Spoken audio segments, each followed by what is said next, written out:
Halo, ketemu lagi sama Bang Timur. Masuk di bulan November ini, seri ABC Komik Indonesia masih bakal share berbagai judul komik lokal pilihan buat setiap huruf di alfabet. Dan kali ini giliran kita lihat beberapa komik Indonesia yang diawali dengan huruf S. Cukup banyak komik yang akan di-share untuk huruf ini dari berbagai era, mulai dari judul legendaris sampai judul paling baru saat ini. Penasaran judul apa aja yang bakal gue share untuk kali ini? Yuk langsung kita cek videonya. Nah, biar gue makin semangat bikin konten serupa, please comment, like, subscribe, dan share video ini ya. Mari kita awali dengan cergam legendaris berjudul Si Jin Kui karya Xiao Tikui atau Oto Swastika pada tahun 1955 yang kemudian diterbitkan kembali pada tahun 80-an dan 2000-an. Komik yang kisahnya diambil dari cerita Tiongkok kuno karya sastrawan Lo Kuan Chung yang juga menulis kisah tiga negara atau Samkok ini menceritakan sosok Si Jin Kui, seorang panglima yang gagah perkasa dari tentara ekspedisi Tiongkok yang menyerbu negara Kaoli atau sekarang berlokasi di semenanjung Korea pada peperangan itu. Judul legendaris ini kerap disebut sebagai komik silat pertama di Indonesia karena komik ini telah terbit di mingguan Star Weekly sejak tahun 1955 melibatkan PK Oyong, pimpinan harian umum Kompas. Sejak saat itu komik ini sempat diterbitkan oleh percetakan Kangpo dalam bentuk cergam, bahkan terbit lagi di tahun 1980-an oleh penerbit gabungan Tridharma Indonesia dan Wastulanas Grafika di 2000-an untuk masyarakat pecinta silat di Surabaya. Selama penerbitannya telah hadir beberapa seri oleh sang komikus. Maaf nih kalau penyebutannya kurang tepat. Dengan judul Cheng Tang atau penyerbuan ke timur yang dilanjutkan Cheng Se, sepertinya artinya itu penyerbuan ke barat ya. Xiao Tikui sebagai komikus ini memang gemar melukis sejak kecil, hingga akhirnya berguru ke Feldhuisen dan dekat dengan tokoh seperti Ko Wan Gi dan Li Manfong. Xiao juga kabarnya menjadi salah satu guru dari Ganesh TH yang akhirnya dikenal sebagai kreator si buta dari Gua Hantu. Melalui latar belakang itu, ilustrasi Xiao sangat kental dengan gaya lukis klasik Tiongkok. Gaya klasik ini mengingatkan pada gambar para maestro cergam lain di era yang sama kayak era Kosasi, walaupun tetap terlihat ciri khas masing-masing. Diceritakan melalui 6 panel di tiap halamannya layaknya cergam era itu, setiap gambar di panelnya diceritakan dengan narasi deskriptif lewat teks di bagian atasnya. Alur ceritanya pun dikisahkan secara runut, kita diajak melihat perjalanan Si Jin Kui dari orang biasa sampai menjadi panglima yang memimpin peperangan melalui rangkaian adegan dialog diplomatis sampai pertempuran seru yang ternyata ada bubu mistis lewat pusaka sakti dan kemampuan yang di luar nalar. Vibes-nya mirip dengan komik wayang. Jadi untuk kalian yang suka dengan komik silat khususnya tonggak awal perkembangan komik Indonesia era tahun 50-an, atau kalian suka dengan kisah silat dataran Tiongkok diadaptasi dari cerita peperangan klasik dinasti Tong, maka komik ini cocok untuk kalian. Sayangnya udah cukup sulit nih untuk dicari, tapi bisa dicek di grup hobi medsos atau marketplace online ya. Beralih ke komik legendaris lainnya, ada Sandora karya Teguh Santosa tahun 1969 yang versi terbarunya diterbitkan kembali oleh Cergam Indonesia pada tahun 2022 membundel 10 jilid nomor yang udah terbit. Kita ikuti kisah zaman kolonial seorang pemuda Jawa bernama Mat Pelor yang harus mengawal Sandora, seorang wanita keturunan Spanyol dari kejaran kompeni sampai harus masuk dalam pusaran perang Padri di Sumatera pasca selesainya perang Jawa. Bagian pertama dari trilogi Sandora ini merupakan salah satu karya monumental Teguh Santosa yang dijuluki The Maestro of Darkness karena teknik block shadingnya yang ikonik. Komik roman sejarah ini merupakan karya yang berkesan karena berhasil mengoptimalkan kisahnya yang mengambil latar zaman penjajahan Belanda di Indonesia setelah Perang Diponegoro yang kemudian berlanjut dengan masa awal perang di Sumatera yang dipimpin oleh Tuanku Imam Bonjol. Lewat penggambaran 2 panel khas cergam 70-an, Pak Teguh berhasil membawa nuansa filmis lewat teknik yang didominasi blok hitam, diselingi arsiran. Remaster komik oleh Erwin Prima Arya di versi terbaru ini juga sangat baik, sehingga membawa atmosfer yang selalu bisa membuat pembaca hanyut dalam misteri. Kisah yang dibawakan pada komik ini juga cukup berbobot, dimulai dari pemilihan settingnya yang memicu banyak konflik, mulai dari perlawanan terhadap penjajah yang di sisi lain melibatkan peperangan oleh kaum pribumi, tapi sedikit dibalut romansa dengan keturunan asing yang memiliki keterkaitan dengan pedagang senjata. Kerumitan kisah ini dan plot yang perlahan muncul seiring berjalannya cerita membuat komik ini menjadi semakin menarik dan dalam untuk diikuti. Untuk kalian yang suka dengan cergam 70-an, khususnya kisah belantara Indonesia disertai kerumitan konflik memadukan aksi romansa dan sejarah, pastinya bakal suka dengan komik ini yang saat ini masih bisa dicari di marketplace online setelah rilis versi remasternya ya. Berikutnya ada komik berjudul Seri Sejarah Nasional dari penerbit Bobo yang hadir di tahun 1996, kabarnya diilustrasikan oleh para legenda komik Indonesia. Seri ini mengumpulkan berbagai cergam yang menceritakan berbagai momen sejarah nasional Indonesia yang coba dijelaskan dengan lebih menarik lewat medium terbitan visual yaitu komik. Kumpulan kisah sejarah pendek ini adalah komik yang pernah dimuat di album Ganesha Bobo, salah satu lini majalah Bobo yang fokus pada konten pengetahuan. Setiap kisahnya sepertinya coba dibuat agar sejarah menjadi lebih menarik dan mudah dimengerti oleh anak-anak, sehingga bisa lebih sadar akan sejarah dan menghayati perjuangan bangsa Indonesia. Terdapat 6 judul yang sempat muncul, diawali dengan peristiwa sejarah, menampilkan sejarah penting setelah masa kolonial, menantang penjajahan 1 dan 2 yang menceritakan pergerakan perlawanan atas para penjajah, penegak dinasti yang kembali menampilkan kejayaan kerajaan Nusantara, lalu judul pergerakan nasional di mana kaum pelajar turut berjuang secara intelektual hingga mempertahankan kemerdekaan, yaitu masa pergolakan setelah proklamasi. Ilustrasi yang dibuat sangatlah apik dengan gaya cat air serta teks yang deskriptif, erat dengan gaya penceritaan cergam. Kabarnya komik ini dibuat oleh legenda komik seperti Wit NS, kreator Godam, walaupun belum ada konfirmasi khusus nih tentang ini. Serinya pun berlanjut ke penjajahan zaman Jepang hingga tokoh sejarah. Semuanya dikisahkan dengan penggambaran yang singkat, padat, dan menarik minat pembacanya lewat pewarnaan full color di tiap halamannya. Untuk kalian penggemar sejarah nasional dan pengen lihat gimana komik jadi media edukasi yang menarik dan informatif lewat gaya ilustrasi dan penceritaan legendaris, pasti bakal suka banget sama seri ini. Yang sepertinya mulai sulit dicari nomor lengkapnya yang berkondisi baik, tapi bisa dicari di medsos kolektor atau marketplace online ya. Berikutnya, kita mulai masuk ke era awal bangkitnya komik Indonesia di tahun 2009, khususnya lewat judul Satu Atap dari penerbit Koloni karya Aziza Nur. Kita ikuti kisah Putri saat tinggal di Bandung dan harus hidup di kos yang ternyata dihuni oleh makhluk gaib, kayak anak setan, peri hutan, hingga manusia harimau yang sehari-hari menyamar jadi manusia biasa. Hal ini membawa Putri masuk dalam petualangan dan kisah cinta yang gak biasa. Sebagai upaya menghidupkan kembali komik Indonesia, MNC Gramedia membuat lini komik Koloni yang kemudian di awal kemunculannya era 2009 menerbitkan karya-karya. Salah satunya Satu Atap ini, yang menurut gue tetap keren dan kisahnya tak lekang waktu. Salah satu hal berkesan dari komik ini adalah gimana Aziza, sang kreator, bisa mengubah sesuatu yang terlihat umum atau biasa jadi suatu cipta buana atau world building yang kaya.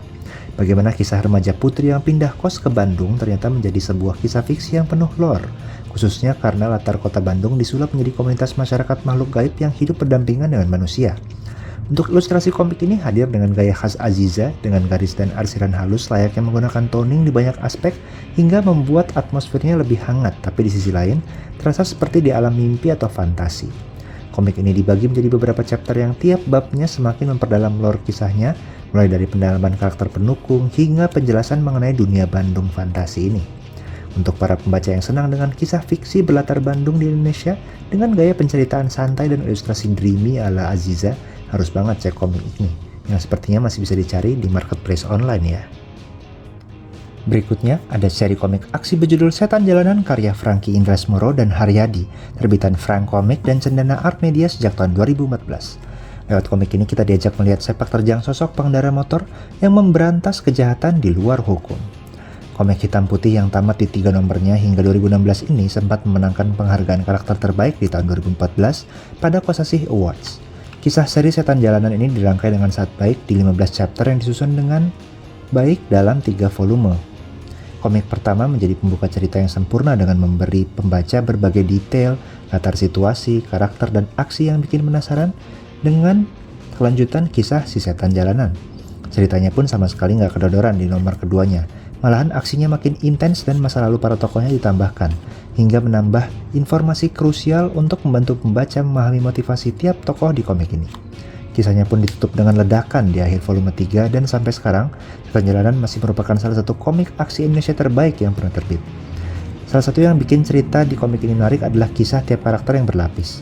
Memang motivasi jagoan maupun antagonis di komik ini bukan hal baru, tapi Franky dan Haryadi berhasil nyeritain rangkaian momen itu secara padu melalui medium visual secara sangat baik lewat gaya gambar Haryadi yang khas dengan style kartun realis.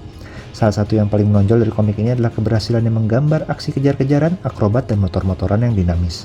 Entah kenapa gue jadi ngerasain juga deg-degan di tiap adegan bermotornya, apalagi ditambah aksi pukul-pukulan dan tendangan yang dilakukan di atas motor. Impactnya berasa banget, menandakan para karakternya digambarkan secara luas dan natural. Tunggu apa lagi buat kalian yang cari paket lengkap komik aksi dengan penggambaran tokoh yang baik, dilengkapi cerita dengan plot dalam yang ditutup apik di 3 nomornya, harus banget cek komik ini yang kelihatannya masih bisa dicari di marketplace online ya. Berikutnya ada penceritaan ulang dari si buta dari Gua Hantu Mata Malaikat karya Oya Sujiwo, Iwan Nazif, dan Doni Cahyono, terbitan Koloni dan Bumi Langit tahun 2018. Komik ini nyeritain asal mula atau origin story dari pendekar si buta dari Gua Hantu versi tahun 2018. Tentunya ada sedikit perubahan dari asal mula si buta di tahun 1967. Di versi ini lebih dikupas karakter Mata Malaikat sebagai musuh si buta. Komik yang merupakan bagian dari jagat revolusi Bumi Langit ini berupaya meremajakan kembali tokoh-tokoh komik Indonesia, termasuk asal mula jagoan legendaris kita si buta dari Gua Hantu, dengan beberapa perubahan. Selain hadir di medsos dan cetak, komik ini juga muncul di Comixology secara internasional dalam versi bahasa Inggris berjudul The Blind from Phantom Cavern, Mata Malaikat. Komik yang dibagi jadi dua bagian ini berhasil mengambil beberapa plot utama dari cerita originalnya, dan bahkan memperkaya karakter tokoh-tokohnya, terutama Mata Malaikat.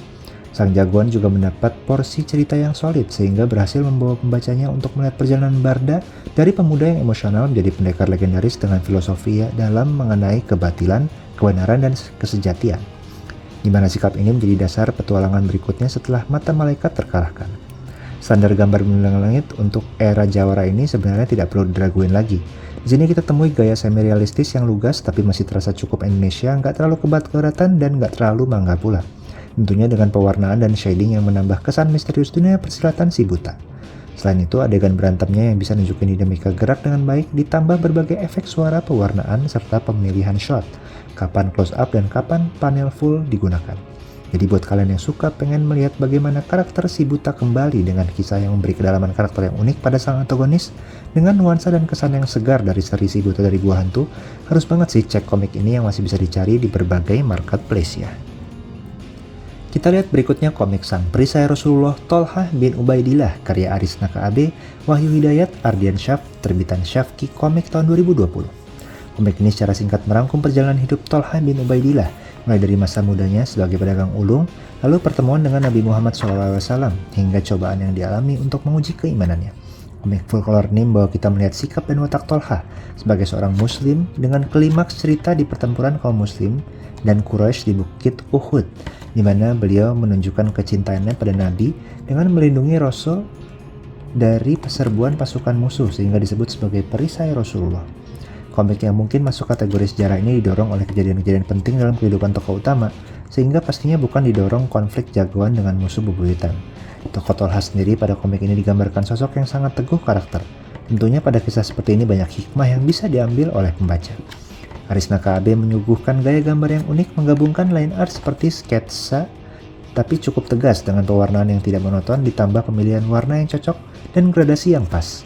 Walaupun didominasi dialog antar tokoh, tapi terasa nuansa daerah gurun Timur Tengah di tiap panelnya. Gaya gambarnya terasa berkarakter hingga tidak terlalu terlihat apakah lebih dipengaruhi komik Amerika, Eropa, atau Jepang. Panel yang digunakan cukup sederhana dengan alur yang mudah dibaca. Sesekali pembaca juga disuguhkan splash 1 halaman full serta spread gambar 2 halaman. Hal ini ditambah desain karakter sendiri tokoh Tolhah sebagai protagonis utama digambarkan gagah tegap dengan wajah khas orang Arab. Dengan nuansa layaknya grafik novel yang padat informasi didukung dengan gambar yang apik serta pewarnaan yang keren dari Aris Naka AB, rasanya komik ini jadi alternatif yang layak dibaca untuk kisah perjuangan Islami. Buat yang minat masih bisa coba cari komik ini di marketplace online ya. Lalu ada komik berjudul Sinawang karya Deddy Kurniawan terbitan Koloni tahun 2022.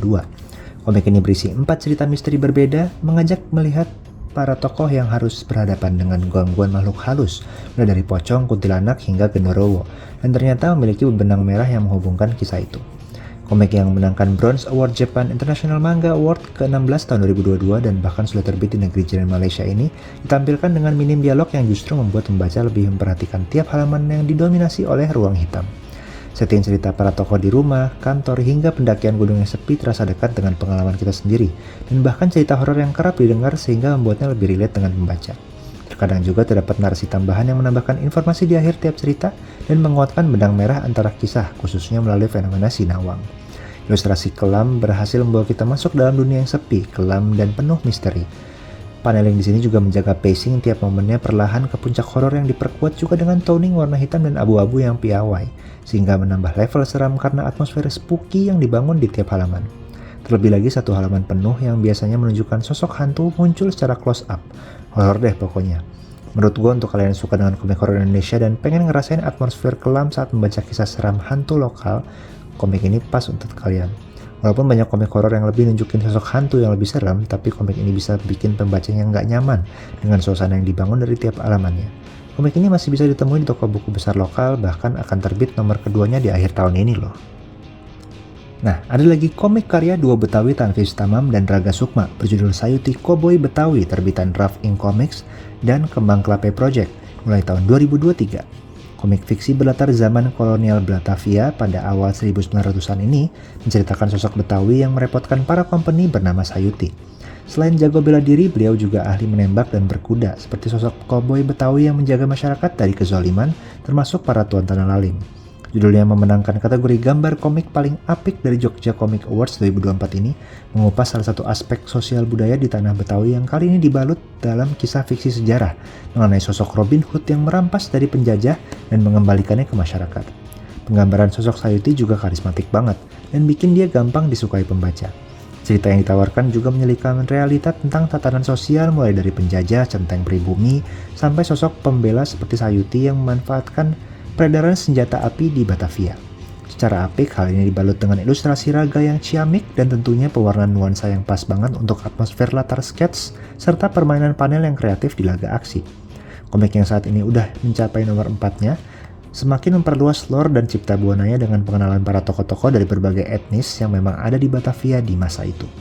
Ditambah dengan kemunculan tokoh legendaris dalam sejarah yang kabarnya merupakan musuh dari si Pitung.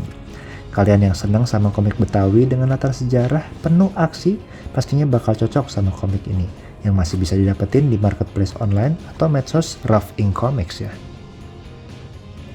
Ada juga nih komik terbaru dari Shizuki, Harta Pulau Monyet karya Faza Meong, Yahya M dan Tosan Aji terbitan Pionicon tahun 2024. Yuk kita lihat gimana Shizuki yang keluarganya lagi kesulitan ekonomi menemukan sebuah peta harta karun peninggalan nenek moyangnya dan memulai petualangan berburu harta karun di pulau misterius.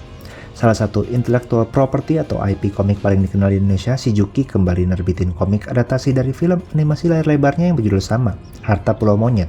Setelah film pertamanya, Panitia Hari Akhir muncul beberapa tahun lalu.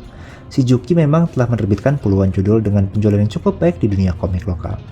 Lewat komik hitam putih ini, petualangan Shizuki dibagi menjadi beberapa bab yang secara bertahap mengajak pembaca untuk melihat perkembangan plot mulai dari pengenalan masalah, permulaan petualangan, hingga konflik utama perebutan harta karun rahasia di suatu pulau terpencil dengan berbagai sentuhan humor absurd ala Shizuki. Melalui ilustrasi kartun yang simple, komposisi di tiap panelnya yang memandukan tokoh yang muncul, situasi di sekitarnya serta balon kata yang cukup padat, ini komiknya cukup enak dibaca dan dengan baik menjelaskan cerita yang berjalan. Petualangannya pun sangat seru karena tiap balik halaman terkadang ada hal tak terduga dari penggambaran visualnya. Untuk kalian yang nyari cerita kocak tapi seru lewat petualangannya yang sedikit absurd tapi dituturkan dengan alur yang enak diikuti, harus banget cek komik ini yang bisa didapetin di toko buku. Apalagi sekarang film animasinya bisa dilihat di streaming OTT ya. Jadi, gimana menurut kalian judul komik yang gue share kali ini? Ada yang bikin kalian tertarik untuk cari atau baca? Semoga membuat kalian pengen segera memburu atau cari tahu lagi tentang judul itu ya. Mungkin ada beberapa judul menarik juga nih di luar daftar yang sempat gue share tadi untuk komik yang berawalan huruf S. Buat kalian penggemar komik superhero ada judul Cypher dan CG, Serikat Jagoan Indonesia dari Jagoan Comics. Ada juga Shadow Player karya Arif Lusanto, Si Biru karya Edwin T, atau bisa cek Spalko karya Sweta Kartika, atau komik silat karya beliau Serat Wiramurti. Untuk komik kocak bisa cek judul Sampah Hisasi dari komik strip lucu, atau Si Bundel tentang keseharian bocah yang lucu juga. Nah, untuk beberapa judul indie cetak terbatas bisa cek judul Sang Kucing yang Menggonggong karya Brian Arfiandi, atau Snow and Shadow karya Mukhlis Nur. Sedangkan untuk tema-tema unik ada Selamat Pagi Urbas karya Beng Rahadian, juga Sir the Grandchildren tentang dunia utopia oleh C. Suryo Laksono, atau Olahraga Bulu Tangkis berjudul Semarak. Untuk judul lain yang belum sempat gue sebut, jangan khawatir, seri ABC Komik Indonesia juga harapannya jadi ajang pendataan judul komik lokal yang sempat terbit terutama di era modern. Lengkapnya bisa langsung ke Facebook Bank Timur Komik ya, dimana kalian bisa juga loh ikut nambahin listnya. Semoga bisa jadi referensi komik untuk kita semua. Oke, itu dulu dari gue. Jangan lupa untuk terus baca dan dukung terus komik Indonesia yang pastinya gak kalah keren sama komik internasional ya. Sampai ketemu di video berikutnya. Cus!